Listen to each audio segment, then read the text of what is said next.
Hello दोस्तों, एक बार फिर से स्वागत है आप सभी का हमारे YouTube संघर्ष आईएएस चैनल पर। जैसे कि हमारी पूरी सीरीज चल रही है, उसी सीरीज में ये का जो अगला लेक्चर है मैं आपके साथ लेकर आ रहा हूँ। आज के जो लेक्चर का मेन थीम रहने वाला है वो बहुत इंपॉर्टेंट थीम है, जिसको आपको समझना उतना ही ज़रूरी है जितना ज़्यादा पॉलिटी को पढ़ना या पॉलिटी में जो कॉन्सेप्ट है उन सबको समझना। आज के कुछ फैक्ट्स आपके सामने में हम लेकर आएंगे। फैक्ट के साथ साथ जो कॉन्सेप्ट है उस कॉन्सेप्ट पे भी डिस्कस करेंगे। जैसे कि आप सब लोग जानते हैं, हम लोग पढ़ रहे हैं पॉलिटी, और उसमें हम भाग 5 की तरफ धीरे धीरे 1 बाई 1 अनुच्छेद के अनुसार आगे बढ़ रहे हैं। हम ऐसा नहीं है कि हम एक एसिस्टमेटिक सिस्टम में बढ़ रहे हैं। हम बिल्कुल सिस्टमेटिक ढंग से हमारा जो पूरा सिस्टम है वो हम चाह रहे हैं कि आपको 1 बाई 1 जो अनुच्छेद है उनके अनुसार आपको पढ़ाया जाए, ताकि आपको याद करने में थोड़ी दिक्कत ना हो, आपको लंबे समय तक याद रहे, ताकि आने वाले एग्ज़ाम में आप अच्छे से मार्क्स को ले पाएँ। तो मैं बता दूं, हम लोग जब पहले भी इससे प्रीवियस वाले लेक्चर में जब मैंने आपके साथ डिस्कस किया था, तो मैंने वहाँ डिस्कस किया था उपराष्ट्रपति को, राष्ट्रपति को भी डिस्कस किया है और उपराष्ट्रपति को भी डिस्कस किया है। आप लोगों ने नहीं देखा है तो आप लोग मेरी प्रीवियस लेक्चर में जाके, वीडियो में जाके आप उन दोनों वीडियो को अच्छे से देखेंगे तो आपको बहुत सारी कॉन्सेप्ट ऐसे हैं जो क्लियर हो जाएंगे। जैसे कि राष्ट्रपति का चुनाव अपने आप में बड़ा टिपिकल टॉपिक होता है, नहीं समझ आता तो आप वहाँ जाके उसको देख सकते हैं। उसी क्रम में आज हम जो पढ़ने वाले हैं वो इम्पोर्टेंट है कि राष्ट्रपति की जो शक्तियाँ हैं, आपको पता है बहुत बड़ी शक्तियाँ हैं, बहुत उसका जो एरिया है थोड़ा छोटा नहीं है, अन्यथा वाला एरिया नहीं है। हर एरिया में कहीं ना कहीं कार्यपालिका की बात जब हम करते हैं तो राष्ट्रपति का मुख्य भूमिका रहती है। उसी भूमिका को मैं आर्टिकल्स के थ्रू आपके साथ एक साथ जोड़ के लेकर आ रहा हूँ। तो उसमें क्या है, पहला आज का जो टॉपिक है वो टॉपिक है हमारा कि जो आर्टिकल हमने 71, 72 और 73 तक मैंने आपको मोटा मोटा बता दिया था। मैंने इससे पहले वाले लेक्चर में बोला था कि मैं 72 में जो 72वां अनुच्छेद है, 72 वाला जो अनुच्छेद है, उसमें जो राष्ट्रपति की कुछ स्पेशल शक्तियाँ दी गई हैं, राष्ट्रपति की जो क्षमतान शक्तियाँ दी गई हैं, उसके बारे में डिस्कस करूँगा। साथ ही साथ उसके बाद इंपॉर्टेंट टॉपिक है जो आर्टिकल 74 आता है, उसके बारे में आज आप डिस्कस करेंगे। आशा है आप सबको अच्छा लगेगा, और जिसको भी अच्छा लगेगा वो लोग शेयर करेंगे, लाइक करेंगे, सब्सक्राइब करेंगे, ताकि हम आपके साथ में ऐसे ही आपके किसी भी एग्ज़ाम, आपका कोई भी एग्ज़ाम, चाहे वो वनडे एग्ज़ाम हो, चाहे वो स्पेशल पीसीएस का एग्ज़ाम हो, पीएससी का एग्ज़ाम हो या यूपीएससी का एग्ज़ाम हो, कंसेप्ट के स्तर पे आप अगर देखेंगे तो हमारी वीडियो के अलावा आपको किसी बुक को पढ़ने की जरूरत नहीं है। बस केवल प्रीवियस ईयर क्वेश्चंस को पढ़िए, और उसके बाद अगर आपको सिलेक्शन लेना है तो इतना ही सफिशिएंट है। अगर सिलेक्शन नहीं लेना है तो आप जाइए, अलग अलग प्रकार की बुक्स को पढ़िए, देखिए, फिर कन्फ्यूजन जितना आपको क्रिएट होता है, क्योंकि नॉलेज ज़्यादा लेने का भी टाइम हमारे पास नहीं होता है। हम एक छोटा सा कन्फाइंड एरिया स्टार्ट कर लें और उसको छोटी छोटी चीज़ों को जो हमें हमारे एग्ज़ाम के हिसाब से, हमारे प्रीवियस एग्ज़ाम में जो आते हैं उनके हिसाब से अगर हम उसको पढ़ लें तो ज़्यादा अच्छा रहता है। क्योंकि जो कंपटीशन है कितना टफ है आपको पता है। नॉलेज बहुत ज़्यादा ज़रूरी नहीं है, लेकिन जो नॉलेज है वो सही डायरेक्शन में होनी चाहिए, वो केवल एग्जाम ओरिएंटेड होनी चाहिए। अगर आप एग्जाम की तैयारी कर रहे हो तो, अगर आपको अंडरस्टैंड ही करना है, आपको सिस्टम ही करना है, आपको रिसर्च करनी है, तो आप जाइए फिर अलग अलग प्रकार की बुक पे। बहुत सारी बुक मार्केट में है, अलग अलग लेखकों की बुक है, मैं किसी को नहीं, लेकिन अगर हम बुक को प्रेफर करने की बात करते हैं हमारी तरफ से, आपको कोई किसी भी बुक की बात करी जाती है तो वो बुक है केवल और केवल एनसीईआरटी। आप उसको फॉलो कीजिए, उसको समझिए, हमारे लेक्चर को देखिए और अच्छे से आप इसका फ़ायदा उठाइए। तो हम बात करते हैं आर्टिकल 72। हमारे भारत के संविधान निर्माताओं ने संविधान में जो अनुच्छेद को जो प्रोया है वो बड़े ही सिस्टमेटिक ढंग से प्रोया है। हमने उसको अच्छे से समझा है। आप लोगों को भी हम उसी ही जिस कंडीशन में, जिस स्थिति में, जिस सिचुएशन में हमने उसको समझा है, जो उसकी क्रोनोलॉजी है, उसी क्रोनोलॉजी में हम आपको अवगत कराने के लिए अपने इस प्लेटफॉर्म से, संघर्ष आईएएस प्लेटफॉर्म से लेकर आए हैं। तो ज़्यादा आपको कुछ नहीं करना है, रटना नहीं है। हम बात कर रहे हैं आर्टिकल 72 की। आर्टिकल 72 में क्या कहा गया है, जब आप वेयर एक्ट की भाषा देखेंगे या भारत के संविधान की भाषा देखेंगे या किसी भी किताब में आप देखेंगे तो वहाँ लिखा हुआ है कि राष्ट्रपति की क्षमादान शक्तियाँ क्या हैं, कैसे हैं, डिस्कस करेंगे। तो क्षमादान क्या होता है आप लोग सब जानते हैं। क्षमादान का मतलब होता है कोई ऐसा पावर, कोई ऐसा सिस्टम या कोई ऐसा सुप्रीम पावर जो किसी, चाहे वो कोई भी आपने अपराध किया हो, किसी भी परिस्थितियों का अपराध हो सकता है। हमारे यहाँ आपको पता है भारत के संविधान में, या आप देखें या फिर आप इंडियन पीनल कोड के हिसाब से देखें या सीआरपीसी के हिसाब से देखें, तो सबसे बड़ा जो दंड माना जाता है, सबसे बड़ा जो अपराध माना जाता है वो माना जाता है कि आपने किसी की हत्या कर दी है, या आपने हत्या एक की नगर के ज़्यादा लोगों की कर दी है। तो अब परिस्थिति क्या है, संविधान निर्माताओं ने इस शक्ति को क्यों दिया गया? क्योंकि कई बार होता है क्या है, कई बार होता है कि बहुत सारी गलतियाँ हो जाती हैं, सुनने में गलतियां हो जाती हैं, समझाने में गलतियां हो जाती हैं, या पर्टिकुलरली कोई बंदा अगर मान लो सुप्रीम कोर्ट हो, नीचे से बात करता हूँ, डिस्ट्रिक्ट कोर्ट हो चाहे हाई कोर्ट हो चाहे सुप्रीम कोर्ट हो, इनमें बैठे हुए जो लोग हैं वो भी आम आदमी ही हैं, लेकिन उन्होंने ज्ञान को अच्छे से जान लिया है, समझ लिया है, चीज़ों को कानून को अच्छे से पढ़ लिया है, लेकिन ह्यूमन एरर है, मानवता के हिसाब से उनसे भी गलतियां हो सकती हैं। इसीलिए हमारे संविधान में इतना अच्छा प्रोविज़न दिया गया है कि हम संविधान में राष्ट्रपति को एक ऐसी शक्ति देते हैं, मान लो किसी आदमी, किसी व्यक्ति को, भारत के रहने वाले व्यक्ति को या भारत के बाहर रहने वाले व्यक्ति को संविधान में दिया गया है कि कानून की समान जो सिस्टम है, समान संरक्षण दिया गया है कि सबको कानून की सुविधाएं दी जाएंगी, कानूनी सहायता दी जाएंगी। उसी के हिसाब से इस क्रम को लगाया गया है कि किसी भी स्टेज पे किसी बेगुनाह को सजा नहीं होनी चाहिए, किसी बेगुनाह के साथ कोई ऐसा कृत्य ना हो जाए जिससे हमारे संविधान या हमारे भारत की इंटीग्रिटी या हमारे भारत की जो नाम है उसको थोड़ा बहुत भी आ जाए। तो इसीलिए इस क्रम में ही दिया गया है पार्डन। इसकी क्षमादान का मतलब होता है पार्डन, पार्डन यानी कि क्षमा। अब क्षमा कहाँ से लिया गया है? ये भारत के संविधान में लिया गया है, यूएसए से लिया गया। कहाँ से है? संयुक्त राज्य अमेरिका से ये लिया गया है। आपसे कई बार पूछ लिया जाता है कि भारत के संविधान में राष्ट्रपति की जो क्षमादान शक्तियां हैं, जो आर्टिकल 72 में वर्णित हैं, आर्टिकल 72 में एक्सप्लेन किया गया है, वो कहाँ से ली गई हैं? तो प्यारे दोस्तों, वो ली गई हैं यूएसए से। अब ये कितने प्रकार की हैं, आपको ये एक नंबर जो मैं बोलता रहता हूँ कि ये कितने प्रकार की, ऐसे पढ़ने के लिए तो आपको पूरी हिस्ट्री है, आपको पढ़ाने के लिए पूरा हमारे पास मटेरियल इतना हो जाएगा कि 1 बाय 1 लाइन हम आपको पढ़ाते जाएंगे। लेकिन वहाँ से जो कीवर्ड्स हैं, जो वहाँ से इंपॉर्टेंट फैक्ट है, वो आपके साथ शेयर करते जाते हैं। तो क्योंकि कई बार ये भी पूछ लेता है कि राष्ट्रपति की क्षमादान शक्तियाँ कहाँ से ली गई हैं, तो वो ली गई हैं प्यारे दोस्तों यूएसए से। उसके बाद अगला पॉइंट है कि राष्ट्रपति की जो क्षमादान शक्तियाँ हैं वो कितने प्रकार की होती हैं, तो वो 5 प्रकार की होती हैं। अभी हम डिस्कस करेंगे उन 5 प्रकार की शक्तियों को, कैसे वो वर्क करती हैं, कैसे राष्ट्रपति के पास ये सुविधा होती है। अब बात आती है कि राष्ट्रपति की जो क्षमादान शक्तियां हैं, ये अंतिम रूप से इनका फैसला कहां से आता है? अंतिम रूप से इनका फैसला करने के लिए राष्ट्रपति के पीछे कौन जिम्मेदार होता है? तो उसके पीछे जिम्मेदार होता है राष्ट्रपति। जब भी कोई क्षमादान की शक्तियां लेता है या प्रदान करता है, तो वो प्रधानमंत्री या पीएम की सलाह के अनुसार करता है, पीएम की सलाह के अनुसार करता है। साथ ही साथ अगर और अंदर जाएगा, पीएससी आजकल एग्जाम में ऐसे क्वेश्चंस पूछ रही है कि बहुत अंदर जाके पूछती है। वो पूछता है कि भारत के संविधान में आर्टिकल 72 में राष्ट्रपति की जो क्षमादान शक्तियां हैं, जो कि यूएसए से ली गई हैं, वो किस मंत्रालय के अंदर आती हैं, डायरेक्टली किस मंत्रालय के अंदर आती हैं। आप पढ़ते जाइएगा, आपको कहीं देखने को नहीं मिलेगा।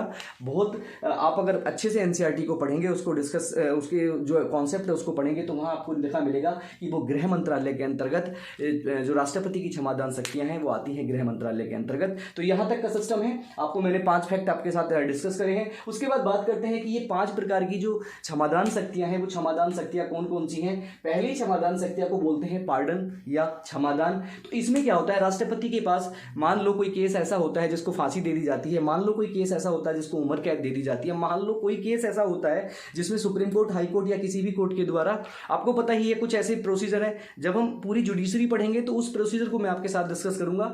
आप अभी इस टाइम पे मैं अगर पढ़ा रहा हूँ मतलब क्षमादान शक्तियां, तो आप केवल क्षमादान शक्तियों पे ही जो ओरिएंटेड है वहीं रहेंगे। ऐसा नहीं है कि आप क्षमादान शक्तियों को आपके सामने आती हैं। हमारे साथ दिक्कत ही ये होती है दोस्तों, हमारे साथ दिक्कत होती है, हम अगर मान लो क्षमादान शक्तियां पढ़ना स्टार्ट करते हैं तो वहां पे आती है उम्र कैद, वहां पे आती है फांसी की सजा, वहां पे आती है कठोर कारावास, वहां पे आता है साधारण कारावास। तो जब हम ये सारे शब्द सुनते हैं तो हमारे दिमाग में क्या चीजें आती हैं कि क्या होता है ये कठोर कारावास, और हम चले जाते हैं कठोर कारावास पढ़ने के लिए। ये होता है सबसे बड़ा डिस्ट्रैक्शन। हमको ऐसे नहीं करना है, हमको 1 बाय 1 पॉइंट को हिसाब से मैं आज बता रहा हूं आपको कि पार्डन शक्तियां हमको पढ़नी है, तो आप केवल पार्डन शक्तियों को पढ़ो। यहां से रिलेटेड जितने भी क्वेश्चन है वो आप कहीं ना कहीं से, जहां से भी आप अपने हमारे कमेंट बॉक्स में दीजिए, हमको कांटेक्ट कीजिए, हम आपको उससे रिलेटेड क्वेश्चंस बताएंगे। अगर बात कर लें कि अगर मैं आपको कठोर कारावास या फिर साधारण कारावास की बात करूं तो जुडिशरी का सिस्टम आ जाता है। जब हम जुडिशरी पढ़ेंगे वहां हम इसको सारे को डिस्कस करेंगे, आपके पास कोई क्वेश्चन नहीं बचेगा।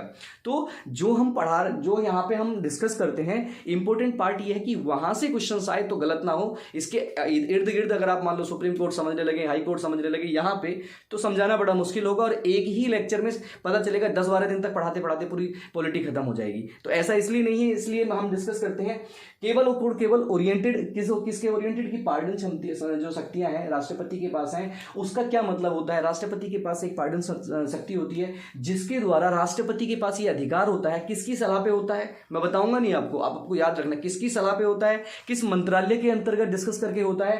तो पार्डन का मतलब होता है पूर्णतः या एकदम समाप्त कर देना, यानी कि ये अंतिम रूप से सबसे बड़ी शक्ति राष्ट्रपति के पास होती है। राष्ट्रपति चाहे तो किसी को फांसी की सजा दी गई है, किसी को उम्र कैद की सजा दी गई है, या किसी को किसी भी प्रकार की सजा दी गई है, तो उसको पूर्ण तरफ से खत्म कर सकता है। यह है राष्ट्रपति की पार्डन शक्तियां।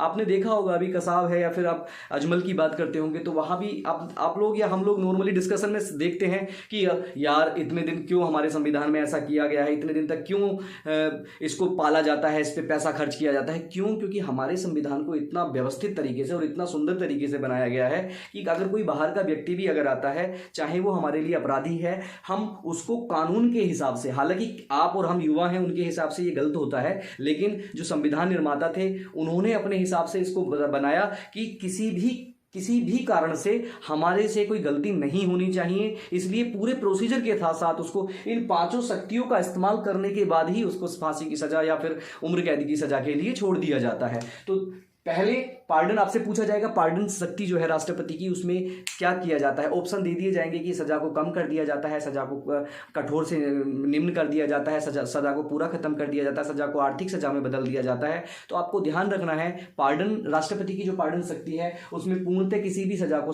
खत्म कर दिया जाता है, समाप्त कर दिया जाता है। राष्ट्रपति के ऊपर डिपेंड करता है कि राष्ट्रपति चाहे तो इसको पूरी तरह से समाप्त कर सकता है। दूसरा आता है कम्यूट या लघुकरण। लघुकरण का सिस्टम क्या होता है, जो राष्ट्रपति की दूसरी शक्ति होती है, राष्ट्रपति के पास एक शक्ति होती है लघुकरण की, यानी कि लघुकरण का मतलब होता है नेचर या किसी भी अपराध या किसी भी जो अभी आपको दंड दिया गया है उस दंड का नेचर चेंज करना। नेचर मतलब होता है कि उसकी जो प्रकृति है, जैसे प्रकृति का सिस्टम क्या है, किसी भी व्यक्ति को 10 साल का कठोर कारावास मिला हुआ है। आपको पता है कठोर कारावास क्या होता है? कठोर कारावास का होता है कि आपसे काम भी कराया जाता है, आपसे कारावास के साथ साथ काम भी कराया जाता है, हालांकि उसके पैसे दिए जाते हैं लेकिन वो कठोर काम भी आपको उससे कराया जाता है। तो राष्ट्रपति के लघुकरण के द्वारा ये मिलान करने के लिए यूपीपीएससी में पूछ लिया जाता है या बीपीएससी में पूछ लिया जाता है कि बताइए, लघुकरण दे देगा, एक साइड में दे देगा प्रकृति को खत्म करना, पार्डन दे देगा, उसके साइड में दे देगा दूसरा, तीसरा, चौथा, तो ऐसे करके आपको मिलाना है। तो यहां से समझना है आपको कि लघुकरण का नाम ही है, लघुकरण का मतलब लघु करना, कम करना, कम्यूट करना, नेचर या प्रकृति को बदलना। कैसे? 10 साल की कठोर सजा को, ऐसा नहीं है कि 10 साल की सजा को 2 साल की सजा कन्वर्ट कर देगा लघुकरण में, नहीं, 10 साल की कठोर सजा को 10 साल की साधारण सजा में कन्वर्ट करना, यानी कि उसकी प्रकृति को चेंज कर दिया है। सजा का टाइम उतना ही है, सजा की स्थिति उतनी ही है, बस क्या करा है, प्रकृति को चेंज कर दिया है। जैसे फांसी की सजा किसी को दी गई है, फांसी की सजा दी गई है, फांसी की सजा को उम्र कैद की सजा में कन्वर्ट कर देना। दोनों ही तो डेथ है, उम्र कैद का मतलब भी डेथ ही होता है, जब तक वो जिएगा, जब तक वो कैद में रहेगा। तो ये क्या है, क्या करा, इस प्रकृति को चेंज कर दिया। तो आपसे ध्यान रखना है, लघुकरण का मतलब होता है कि जो भी प्रकृति है, जिस भी दंड की प्रकृति है उसको कम कर देना। उसके बाद नंबर 3 पे जो राष्ट्रपति की शक्ति है वो है रिमिशन या परिहार। परिहार का क्या मतलब होता है? परिहार का मतलब होता है समय बदलना। जैसे पहले वो लघुकरण में क्या किया था, प्रकृति चेंज की थी, प्रकृति चेंज कर सकता है। ये स्वयं विवेक पे डिपेंड करता है, ये सलाह पे डिपेंड करता है। हो सकता है प्रधानमंत्री को लगे कि किसी एक व्यक्ति को, जो व्यक्ति एक मतलब इनोसेंट व्यक्ति था, उसको कोर्ट के थ्रू या किसी छोटे से प्रॉब्लम के थ्रू कोई ऐसी सजा मिल गई है जिसका वो भागी नहीं था, तो प्रधानमंत्री रात को ही राष्ट्रपति को बुला के सलाह दे सकता है, उसको कह सकता है।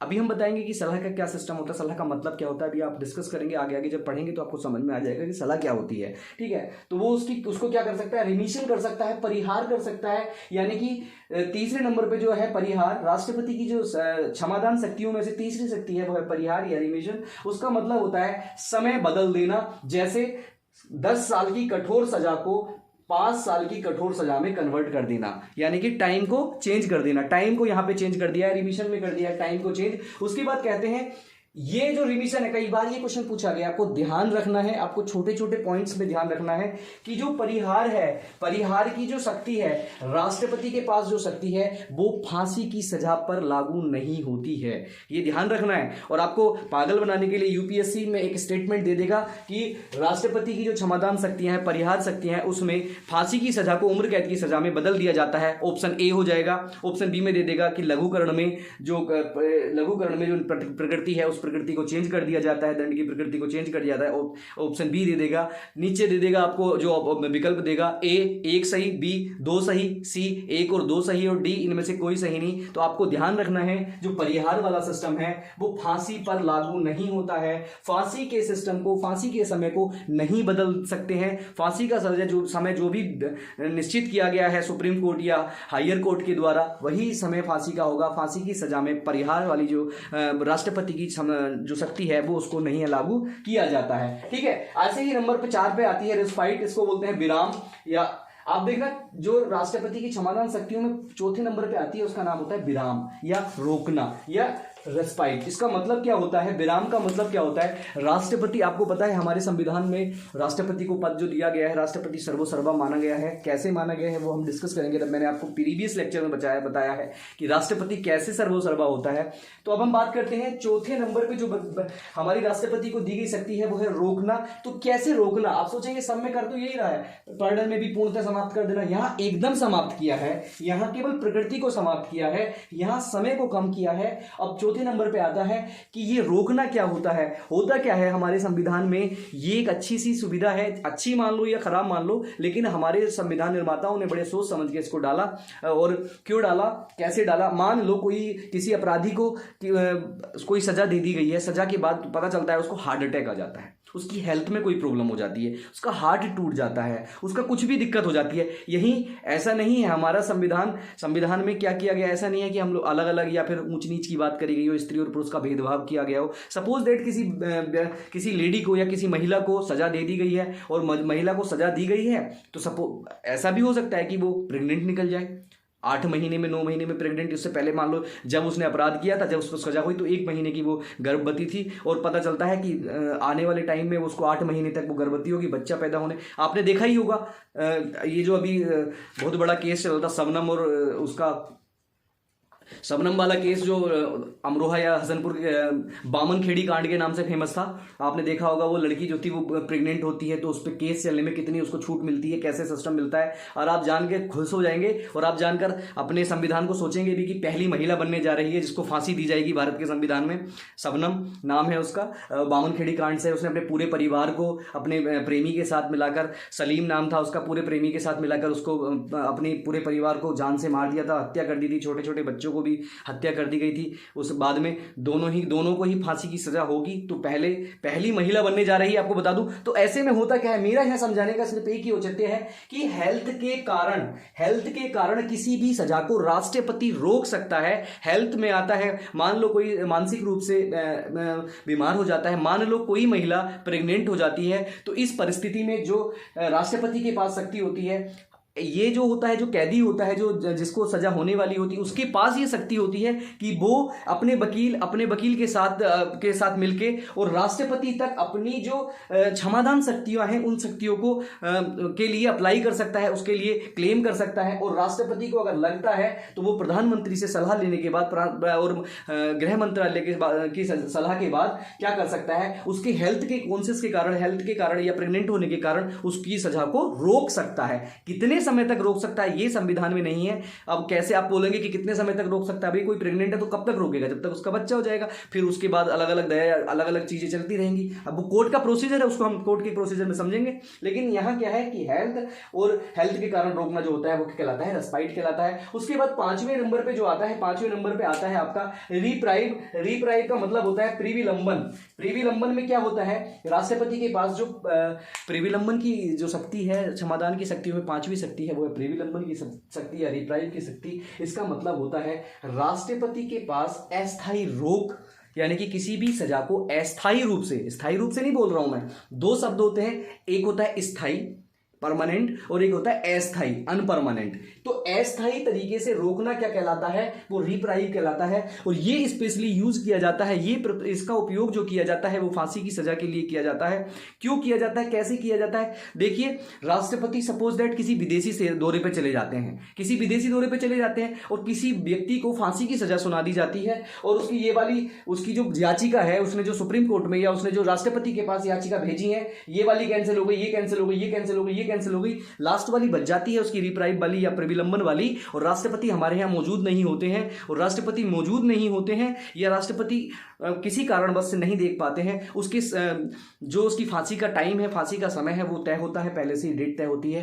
तो ऐसे तो मैं तो दिक्कत आ जाएगी। तो इसी के लिए राष्ट्रपति की जो क्षमादान शक्तियां हैं उसको 5वें नंबर पे दी गई है प्रविलंबन। इसमें क्या होता है, वो स्पेशली फांसी को कुछ समय के लिए अस्थायी रूप से रोक देता है, और फिर उसके बाद दोबारा से सुनवाई करके जो भी पूरा प्रोसीजर होता है, ये प्रोसीजर के थ्रू अपना लिया जाता है। तो आपको मैंने 5 राष्ट्रपति की जो शक्तियां हैं उनके बारे में आपको डिस्कस कर दिया है। इतना ही आपको याद होना चाहिए, इतना ही आपको पता होना चाहिए। इसके अलावा आप देखेंगे, आपको कोई वकील तो बनना नहीं है, आपको लॉ की पढ़ाई नहीं करनी है, आपको केवल क्या करना है, बस किसी एक छोटी सी बुक से या एनसीईआरटी से इसके जो आपको रिवाइज करने के लिए आपको देखना है। बता मैंने दिया है, आपको उसको रिवाइज कर लेना है, कंठस्थ हो जाएगा, याद हो जाएगा, आप किसी भी सवाल को आराम से निकाल के ले जाएंगे। इसी के साथ हम जो अब अगला आर्टिकल स्टार्ट करने वाले हैं, मैंने आर्टिकल 73 आपको बता दिया है इससे पहले वाले लेक्चर में। 73 में क्या है कि कार्यपालिका का विस्तार जो है, किस हिसाब से कार्यपालिका का विस्तार किया जा सकता है, राष्ट्रपति की इच्छा के अनुसार किसी विभाग को कैसे, ये कभी पूछा नहीं जाता, बहुत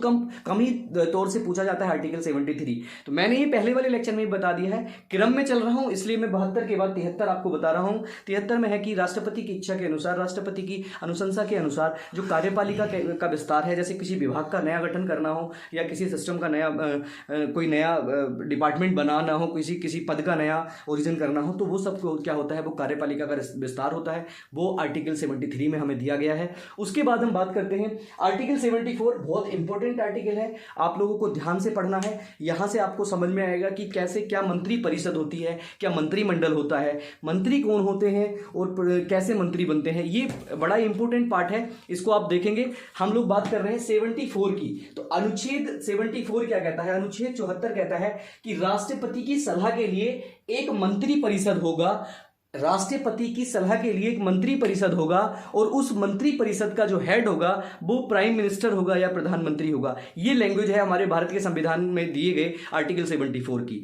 तो यहां से क्वेश्चन पूछ लिया जाता है, यहीं से मैं बताता हूं, मैं भी बात करूंगा, मैंने 2 शब्दों को अंडरलाइन करता हूं, मंत्री परिषद और जो हेड है, हेड प्रधानमंत्री होगा। यहां से 2 शब्द आते हैं, संविधान में पूछ लिया जाता है हमारे किसी भी वनडे एग्जाम में या पीएससी एग्जाम में कि भारत के संविधान में मंत्री परिषद का जिक्र कहां पे, किस अनुच्छेद के अंदर कर दिया गया है, या पूछ लिया जाता है कि भारत के संविधान में प्रधानमंत्री के पद का जो उल्लेख है वो किस अनुच्छेद में कर दिया जाता है। तो आपको 2 पदों के नए उल्लेख मिलेंगे आर्टिकल 74 में। आर्टिकल 74 कहता है कि राष्ट्रपति की सलाह के लिए एक मंत्री परिषद होगी, यानी कि सामूहिक रूप से, स्थायी रूप से क्वेश्चन कई बार पूछा जाता है कि राष्ट्रपति की सलाह के लिए कौन होगा, मंत्री परिषद, मंत्रिमंडल, प्रधानमंत्री। ऑप्शन आपसे ध्यान में रखना है, क्या लिखा गया है, डायरेक्ट लिखा गया है, बहुत बार क्वेश्चन मिलेगा 74 वाला।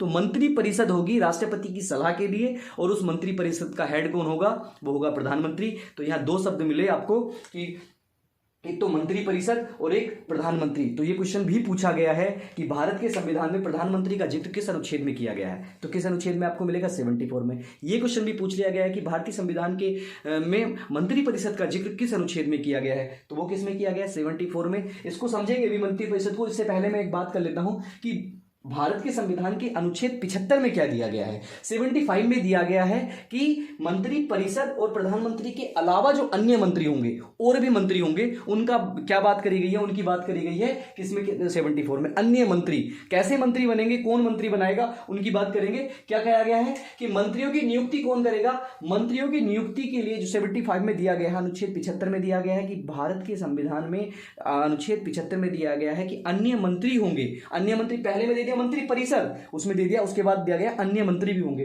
तो अन्य मंत्रियों की नियुक्ति पूछ लेता है कि भाई मंत्री की नियुक्ति क्यों करता है, भारतीय संविधान में किसी भी मंत्री की नियुक्ति कौन करता है, तो नियुक्ति करते हैं राष्ट्रपति जी। और राष्ट्रपति कैसे करते हैं, तो राष्ट्रपति करते हैं प्रधानमंत्री की सलाह पर, यानी कि प्रधानमंत्री की सलाह पर नियुक्ति करते हैं, तो उसका मतलब प्रधानमंत्री पहले से ही पद आ चुका है। ऐसा तो नहीं है कि यहाँ पे कि 75 में कहां से आ गया, यानी कि 74 में दे दिया गया है प्रधानमंत्री का पद। अभी हम डिस्कस करेंगे। उसके बाद करते हैं कि क्या कोई भी मंत्री कैसे मंत्री बन सकता है, मतलब अगर मान लो वो लोकसभा का सदस्य है या वो राज्यसभा का सदस्य है या वो किसी भी सभा का सदस्य नहीं, तो भारत के संविधान में इतना अच्छा चीज दे रखी है कि कोई भी व्यक्ति जो लोकसभा या राज्यसभा की पद पे जाने के लिए योग्यता रखता है वो मंत्री बन सकता है, चाहे वो लोकसभा का सदस्य है, चाहे वो राज्यसभा का सदस्य है, चाहे वो इन दोनों में से किसी का भी सदस्य नहीं है, तब भी वो मंत्री बन सकता है। लेकिन उसके पीछे शर्त है कि 6 माह के अंतर्गत उसे किसी भी सदन की, किसी भी सभा की जो सदस्यता है वो ग्रहण करनी होगी।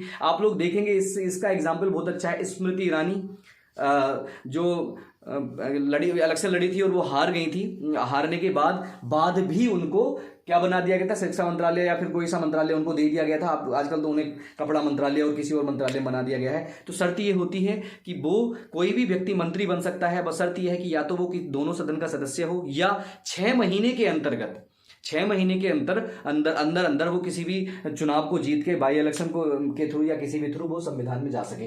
तो ये पूरा था। अब हम बात करते हैं जो इंपॉर्टेंट बात है अभी हमारे संविधान में। क्या इंपॉर्टेंट बात है, हमें 2 शब्द मिले हैं, एक मिला है मंत्री परिषद। तो आपको मंत्री परिषद और मंत्रिमंडल 2 ऐसे टॉपिक हैं जो बहुत परेशान करते हैं, हम लोगों को समझ में नहीं आता, हमारे दिमाग में हम लोग कई बार पढ़ लेते हैं, अलग अलग किताब में पढ़ लेते हैं, पॉइंट बना के भी पढ़ लेते हैं, लेकिन आज आपको समझ में आएगा क्या होता है मंत्री परिषद और क्या होता है मंत्रिमंडल और क्या होते हैं मंत्री। कैबिनेट मंत्री कौन होते हैं, राज्य मंत्री कौन होते हैं, उप मंत्री कौन होते हैं, राज्य मंत्री स्वतंत्रता प्रभार कौन होते हैं, सबके बारे में डिस्कस करेंगे। उससे पहले क्या है कि मैं आपको लेके चलता हूं एक ऐसे जो क्रोनोलॉजी है उसमें जोड़ते हुए 1861 में लॉर्ड कैनिंग के द्वारा एक व्यवस्था स्टार्ट की गई। हमारे संविधान का आपको पता है निर्माण हमने पढ़ा दिया है अपने प्रीवियस लेक्चर में, हमने बता दिया है कि 1600 से लेके और कैसे 47 तक या 50 तक हमने संविधान को जो अपनी जर्नी थी उसको कैसे कंप्लीट किया। तो उसी से रिलेटेड है 1961 में लॉर्ड कैनिंग आया। लॉर्ड कैनिंग ने आने के बाद क्या कहा, उनने एक पोर्टफोलियो व्यवस्था स्टार्ट की। कई बार क्वेश्चन पूछा गया है ये कि पोर्टफोलियो व्यवस्था किसने स्टार्ट की, कब स्टार्ट की। तो पोर्टफोलियो व्यवस्था क्या होती है, पोर्टफोलियो व्यवस्था या विभागीय व्यवस्था होती है। कैसे, आपने देखा होगा, आप लोग पढ़ते होंगे, आपने कहानियां पढ़ी होंगी। पहले वाली कहानियों में क्या होता है, पहले वाली कहानियों में होता है कि राजा सारे काम देखता है, चाहे वो कर उगाने का काम हो, चाहे वो किसी दूसरे डिपार्टमेंट का, रक्षा का हो, युद्ध का हो, सबका संरक्षण कौन करता था, पहले राजा करता था। अब इतने सारे काम को अच्छे तरीके से नहीं कर पाते थे। अच्छी तरह से कैसे कर पाएगा, कोई आदमी युद्ध चल रहा है, युद्ध में व्यस्त है, तो कैसे वो जो टैक्स है उसको उगा सकता है या कैसे वो पब्लिक वेलफेयर में काम कर सकता है, क्योंकि वो तो युद्ध में व्यस्त है। तो इसको देखते हुए अंग्रेजों ने, स्पेशली लॉर्ड कैनिंग की बात करते हैं, हमारे संविधान में केवल इसी की बात है, अगर आप बाकी चीजें पढ़ेंगे तो हिस्ट्री में आपको सब कुछ बता दिया जाएगा Y1। हम बात करते हैं कि जो लॉर्ड कैनिंग थे उन्होंने एक पोर्टफोलियो व्यवस्था स्टार्ट की, एक विभागीय व्यवस्था स्टार्ट की। और विभागीय व्यवस्था स्टार्ट करने के बाद हर एक विभाग को एक एक काम दे दिया गया, हर एक विभाग को एक एक अपने विभाग का एक एक आदमी नियुक्त कर दिया गया, एक एक उसका हेड नियुक्त कर दिया गया। वो काम करते करते हमारे संविधान में करते करते उन्हीं का एक पार्ट बन गया है मंत्री परिषद। इसको बोलते हैं काउंसिल ऑफ मिनिस्टर। तो काउंसिल ऑफ मिनिस्टर क्या होता है, अब हम बात करें मंत्री परिषद क्या होता है। मंत्री परिषद के अंतर्गत देखो मैं बात करता हूं, पहले ये लोग बैठते हैं, ये एक छोटा सा कमरा बात कर रहा हूं मैं, एक छोटा सा कमरे की बात करते हैं हम लोग, एक भवन की बात कर लेते हैं। संसद में 2 भवन होते हैं, लोकसभा और राज्यसभा, हम किसी एक की बात कर लेते हैं, यहाँ पे स्पेसिफाई नहीं कर रहा हूं। हम बात कर रहे हैं, मान लो एक कमरा है, उसके अंदर ये 4 लोग बैठे हुए हैं, और भी लोग बैठते हैं। ये 4 लोग मैं समझा रहा हूं केवल मंत्री परिषद की वजह से, ऐसे इसमें बहुत सारे विपक्ष के लोग भी होते हैं, अलग अलग पार्टी के जो निर्वाचित लोग हैं वो होते हैं, अपॉइंटेड लोग हैं वो सब बैठते हैं। एक पूरा सिस्टम होता है। लोकसभा में आपको पता है 545 होते हैं, राज्यसभा में 245 होती है, सारे लोग इसके अंदर बैठते हैं, हालांकि है ना।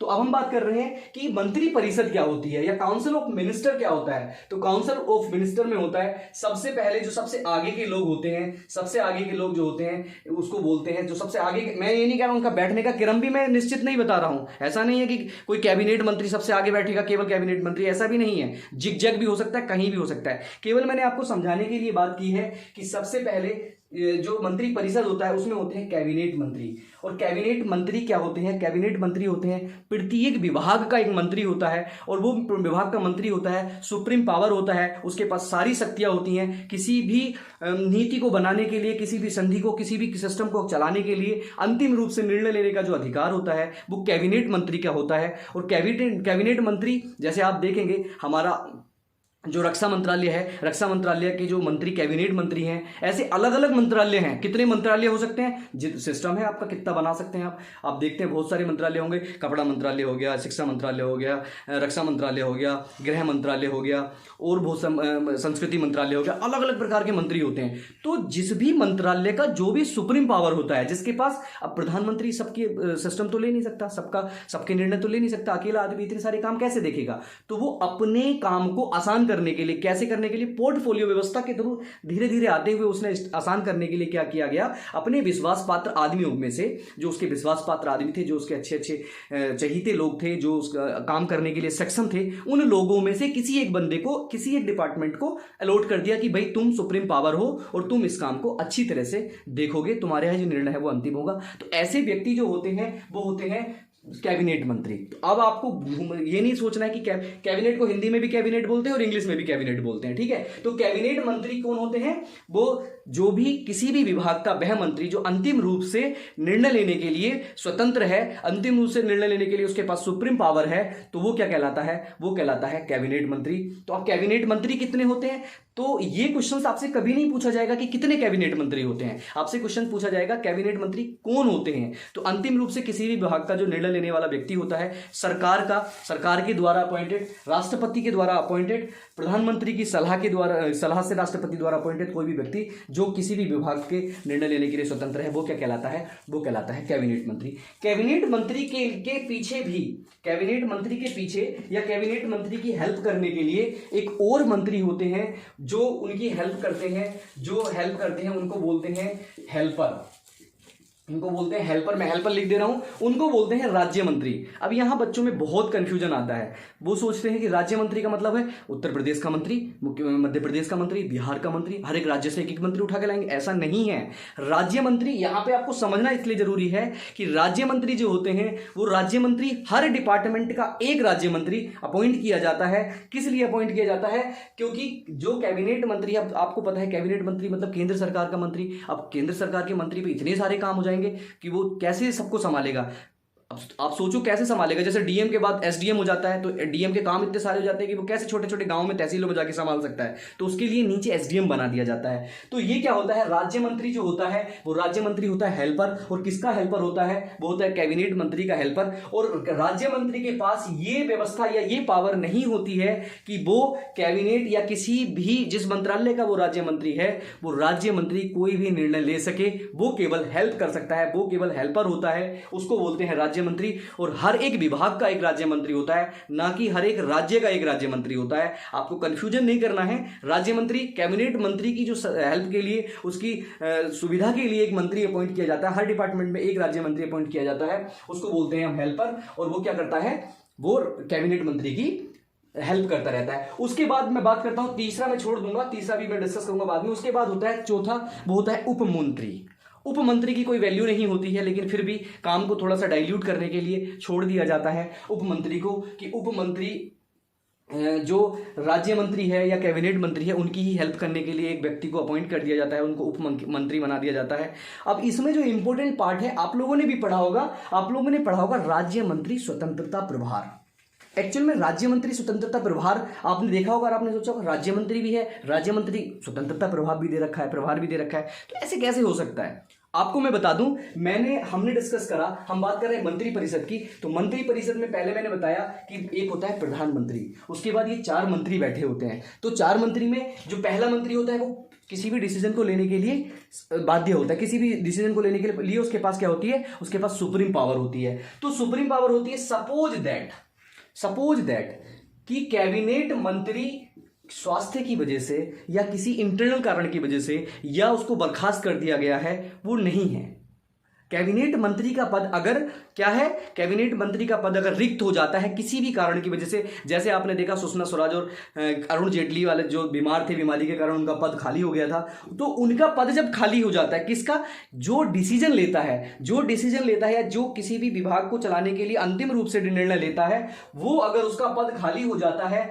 तो उसके पद के खाली होने के बाद जो ये राज्य मंत्री होता है ना, इस राज्य मंत्री को ही पावर दे दी जाती है राज्य मंत्री स्वतंत्रता प्रभार की। और स्वतंत्रता प्रभार की जब इसको पावर दे दी जाती है, इसका मतलब होता है कि कैबिनेट मंत्री जो भी फैसले लेने के लिए स्वतंत्र था, कैबिनेट मंत्री के पास जितनी भी पावर थी वो सारी पावर हो गई है ट्रांसफर राज्य के स्वतंत्र प्रभार वाले मंत्री के पास, यानी कि राज्य मंत्री स्वतंत्र प्रभार के पास ये सारी पावर आ जाती हैं। ऐसा बहुत कम होता है और ये बहुत कम समय के लिए बनता है। ऐसा बहुत ही मुश्किल होता है कि कैबिनेट मंत्री अगर बाय द फॉल्ट कभी चला जाता है तो कुछ महीने के लिए, 10 दिन के लिए, 20 दिन के लिए, 1 महीने के लिए राज्य मंत्री स्वतंत्र प्रभार हो जाता है। स्वतंत्र प्रभार का मतलब होता है कि जो राज्य मंत्री जो हेल्पर था, अब उसको बुला लिया गया है कि भाई आइए, आप कैबिनेट मंत्री के जो काम है, कैबिनेट तो नहीं कह सकते, कैबिनेट मंत्री तो नहीं कह सकते क्योंकि उसको डायरेक्ट अपॉइंट नहीं किया गया है, उसको राज्य मंत्री के पद के लिए बता दिया गया है, तो उसको क्या कहते हैं, उसको कहते हैं राज्य मंत्री स्वतंत्रता प्रभार। अब मैं आपसे एक बात पूछूं कि मंत्री परिषद में सबसे इंपॉर्टेंट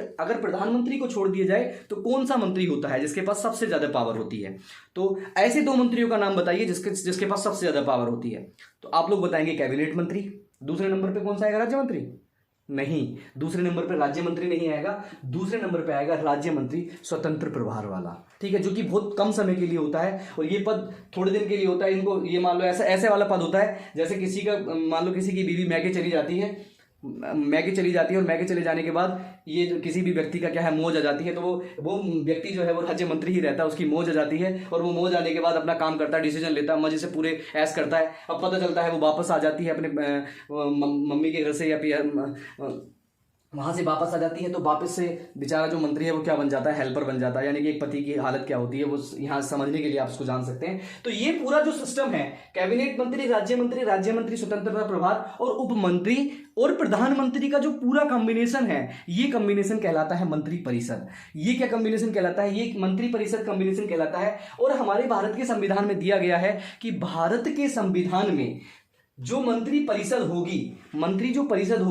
उसकी जो संख्या होगी, उसकी संख्या भारत के संविधान में जो मंत्री परिषद होगा उसके जो कैंडिडेट होंगे, उसके सदस्यों की संख्या होगी वो लोकसभा के 15%। अब आप 543 का 15% निकालेंगे तो लगभग 81.7 के आसपास आएगा, लगभग 81.7। तो 7.7 कहां से लाओगे?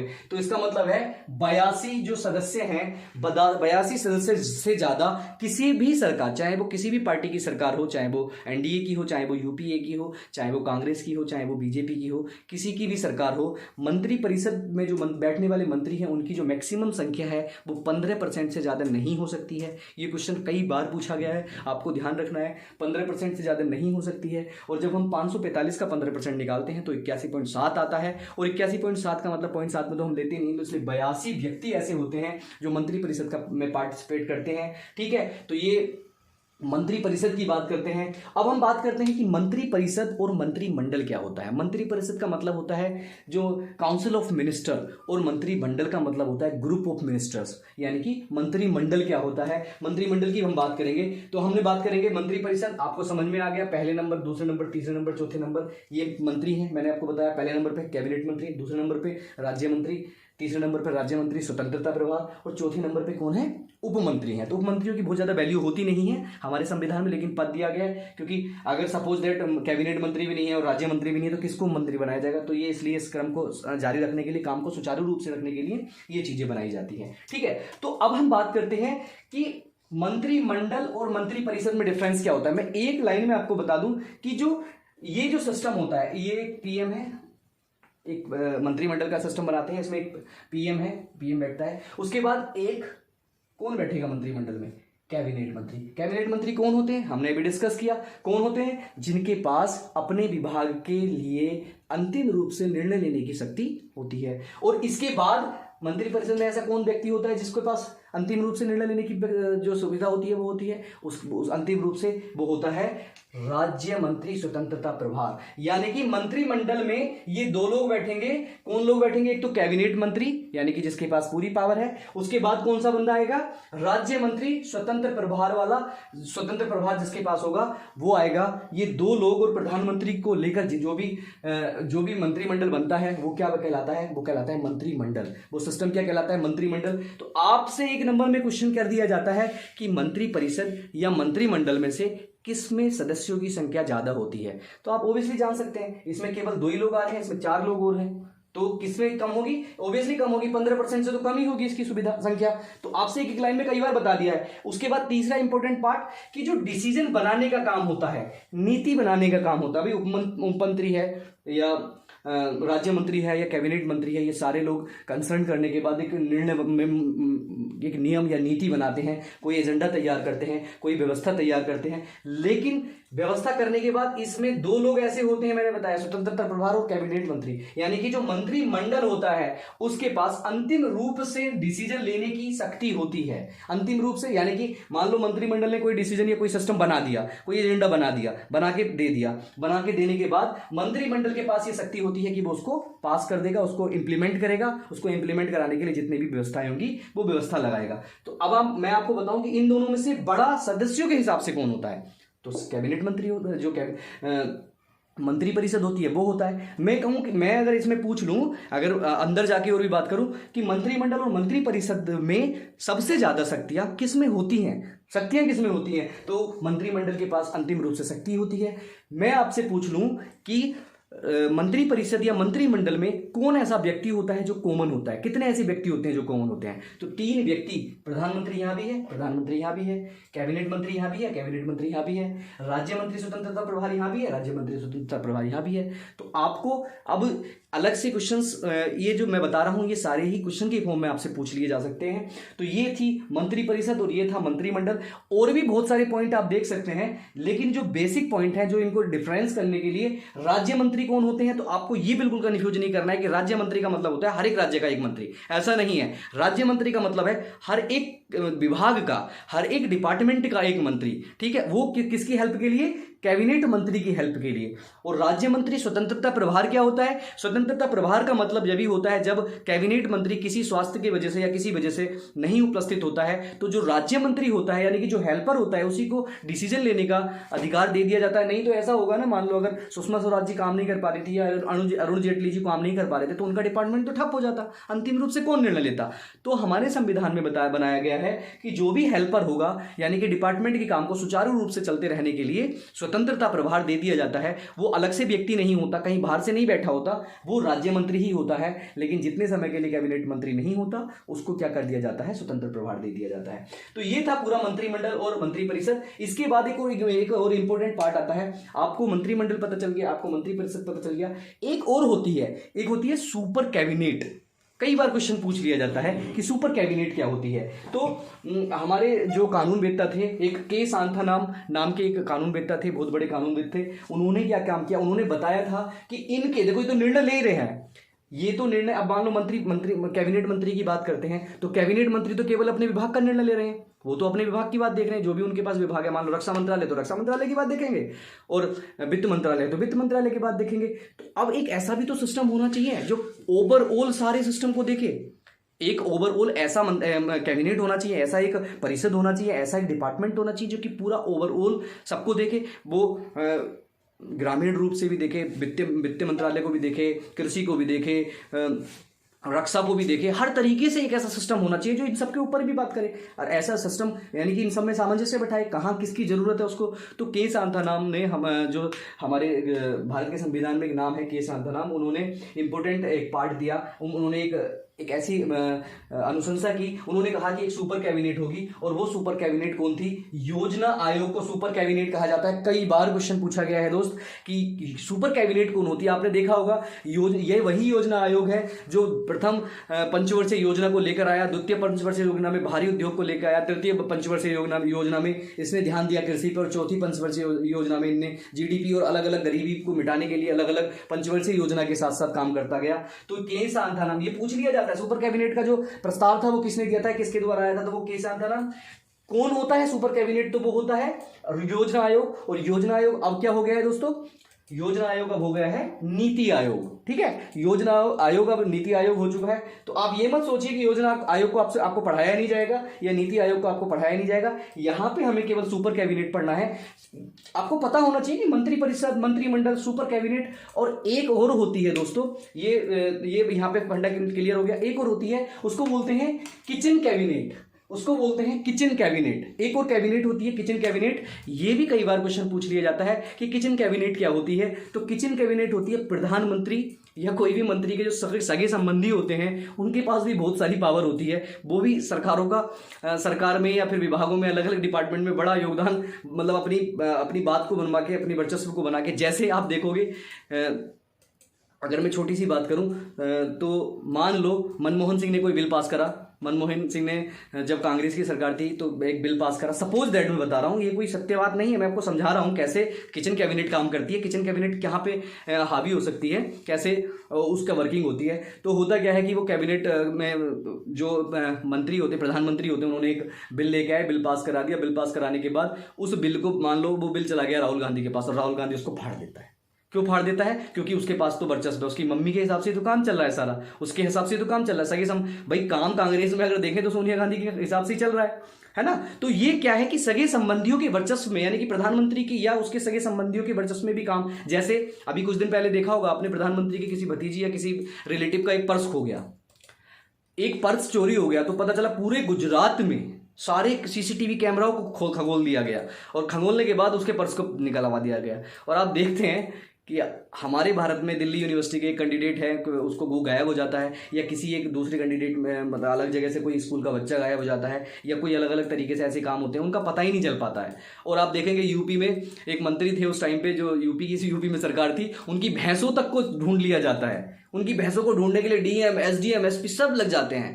तो ये किचन कैबिनेट होती है, यानी कि ये वर्चस्व में रहने वाली जो भी, यानी कि प्रधानमंत्री के या जो भी मंत्री है, उनके जो उनके सगे संबंधी हैं, उनके द्वारा, उनकी भी एक तरह से कहते हैं ना कि अगर आपकी किसी प्रधानमंत्री या मंत्री से जान पहचान है तो सीधी सी बात है, आपको डिपार्टमेंट अच्छा मिल सकता है। जैसे कि संबित पात्रा, योग्यता हो या ना हो, क्या है, ओएनजीसी के बन चुके हैं, निदेशक बना दिया गया है, उनको हेड बना दिया गया है। ऐसे ही बहुत सारे केस आपको मिल जाएंगे। तो ये सारे के सारे किचन कैबिनेट के जो एग्जाम्पल होते हैं वो कहलाते हैं। तो आज के पूरे डिस्कशन में हमने जो पढ़ा वो प्रधानमंत्री, जो राष्ट्रपति की जो क्षमतान शक्तियां वो पढ़ा, मंत्रिपरिषद पढ़ा, और मंत्रिपरिषद के बाद मंत्रिमंडल, चिकन कैबिनेट, और उसके बाद हमने पढ़ा सुपर कैबिनेट। इससे नेक्स्ट वाले जो हमारा लेक्चर आएगा उसमें हम डिस्कस करेंगे इसके आगे का जो लेक्चर है। 74 हो चुका है, 75, 76 और 77 और 79 हम इनको डिस्कस करेंगे। आज का जो वीडियो है वो यहीं समाप्त करते हैं। आशा करते हैं सबको अच्छा लगा होगा। इतना ही पढ़ लें, ये सफिशिएंट है। उसके बाद किसी एनसीईआरटी को पढ़ लें, आपका काम हो जाएगा। लाइक और सब्सक्राइब करना ना भूलें, ताकि हम अगली वीडियो को जल्दी से जल्दी आपके बीच में लेकर आएँ। धन्यवाद। जय हिंद, जय भारत।